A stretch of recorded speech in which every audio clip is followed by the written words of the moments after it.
In this guide, I'm going to be showing you how to unlock the Heartbeat Sensor in Modern Warfare 4. This is Miguel from Just Boz, and before we get into this guide, make sure to like the video and subscribe to the channel with all notifications on for more content like this. It really does help out the channel and we'd greatly appreciate it. If you have any questions, just ask them down in the comment section below. I'm going to be doing my best to reply to every single comment down there.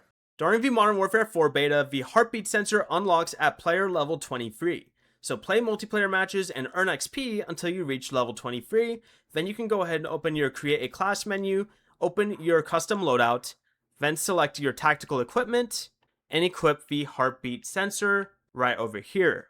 Because weekend 1 is capped at level 20, you'll need to play during beta weekend 2 to unlock it. Before you leave, remember to like the video and subscribe to the channel with all notifications on for more content like this. It really does help out the channel and we'd greatly appreciate it. And if you did have any questions, just ask them down in the comment section below. I'm going to be doing my best to reply to every single comment down there. Peace.